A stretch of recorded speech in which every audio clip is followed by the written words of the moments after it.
उधर समंदर में बढ़ती हलचल के बीच खबर सामने आई कि अमेरिका अपने गुआम बेस की सुरक्षा और ज्यादा कड़ी करने की तैयारी कर रहा है, क्योंकि पता चला है कि चीन और नॉर्थ कोरिया अमेरिका के गुआम बेस को निशाना बनाने की प्लानिंग कर रहे हैं। अमेरिका के गुआम बेस को उसका हथियारों का कारखाना भी कहते हैं, क्योंकि माना जाता है कि गुआम बेस में अमेरिका का सबसे ज्यादा गोला बारूद रखा है और अमेरिका के पास अपने इसी हथियारों के कारखाने को बचाने की चुनौती है। क्योंकि खबर यह है कि चीन और नॉर्थ कोरिया अपनी किलर मिसाइलों से गुआम बेस को तबाह करने की प्रैक्टिस कर रहे हैं। यानी अमेरिका के दुश्मन उसके सैन्य ठिकाने को तबाह करने की चाल चल रहे हैं, जिसमें उसकी जान बसती है। क्योंकि चीन और नॉर्थ कोरिया दोनों ने दावा किया कि उनके पास ऐसी हाइपरसोनिक मिसाइलें हैं जो बड़े से बड़े एयर डिफेंस सिस्टम को धूल में मिला सकती है, जिसका ट्रेलर कुछ दिन पहले ही चीन और नॉर्थ कोरिया दोनों दिखा चुके हैं। जानकार मानते हैं कि इन दोनों देशों ने दुनिया को अपनी जो हाइपरसोनिक मिसाइल या हथियार दिखाए वो केवल छोटा सा नमूना थे, क्योंकि हकीकत में उनके पास इससे कहीं ज्यादा खतरनाक हथियार हैं।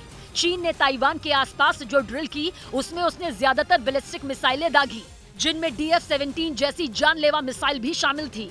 इसके अलावा उसने अपना सीक्रेट रॉकेट सिस्टम भी मैदान में उतारा था। लेकिन जानकार मानते हैं कि ये तो केवल कुछ हथियार थे। चीन ने इतने हाइपरसोनिक हथियार बना लिए हैं कि अमेरिका के भी पसीने छूट जाएं। रही बात नॉर्थ कोरिया की, तो वो भी पीछे नहीं। किम जोंग उन लगातार नई नई मिसाइलों का परीक्षण कर रहे हैं, जिनकी वजह से दक्षिण कोरिया परेशान है। यानी चीन ने ताइवान को और नॉर्थ कोरिया ने दक्षिण कोरिया की नाक में दम कर रखा है। और इन चारों देशों में अमेरिका कॉमन है। वो ताइवान और दक्षिण कोरिया का दोस्त है और चीन और नॉर्थ कोरिया का दुश्मन। और खबर है कि इन दोनों देशों से दुश्मनी उसे भारी पड़ सकती है, क्योंकि खबर है कि अमेरिका ने प्रशांत महासागर में बने नेवल बेस गुआम की सुरक्षा को अभेद्य बनाने का फैसला किया है, जिसके लिए उसने वहां अपने सबसे खतरनाक थाड यानी terminal high altitude area defence system के नए वर्जन को तैनात करने का मन बना लिया। थाड की नई पीढ़ी के लिए इंफ्रारेड सीकर बनाने का ठेका ब्रिटेन की कंपनी ब्रिटिश एरोस्पेस सिस्टम को दिया गया है, क्योंकि इंफ्रारेड सीकर की वजह से हजारों किलोमीटर दूर से आ रही मिसाइलों को बर्बाद किया जा सकता है। और अमेरिका इसी तकनीक से lace third air defence system को गुआम में तैनात करने वाला है, क्योंकि गुआम बेस में तैनात होते ही ये डिफेंस सिस्टम अपनी इंफ्रारेड सीकर तकनीक की मदद से काम करना शुरू कर देगा और 27,000 किलोमीटर प्रति घंटे की रफ्तार से आ रही दुश्मन की मिसाइल की पहचान कर उसे लॉक कर देगा। जिसके बाद थर्ड का गाइडेंस सिस्टम अपनी मिसाइलों को दुश्मन की ओर भेजता है। थर्ड की सबसे बड़ी खासियत यही है क्योंकि इसका रेडार दुश्मन की मिसाइल को उसकी लॉन्चिंग स्टेट में ही पहचान लेता है और वहीं उसे बर्बाद कर सकता है। इस मिसाइल डिफेंस सिस्टम से एक बार में 8 मिसाइलें दागी जा सकती हैं, जो कम दूरी, मध्यम दूरी और इंटरकॉन्टिनेंटल बैलिस्टिक मिसाइलों को मार गिराने की ताकत रखती है। और माना यह जा रहा है कि इसकी तैनाती के बाद गुआम पर बैलिस्टिक और हाइपरसोनिक मिसाइलों से हमले को रोका भी जा सकता है, क्योंकि चीन और उत्तर कोरिया दोनों ही दावा कर चुके हैं कि उन्होंने गुआम बेस की ओर किलर मिसाइलें तैनात की हैं, जिनमें चीन की DF-26 मिसाइल भी शामिल है, जिनकी रेंज करीब 4,000 किलोमीटर है।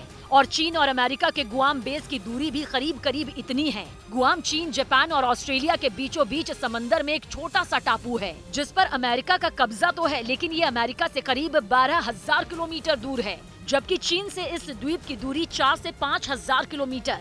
यानी गुआम है तो अमेरिका का, लेकिन दूरी के मामले में चीन के ज्यादा नजदीक है।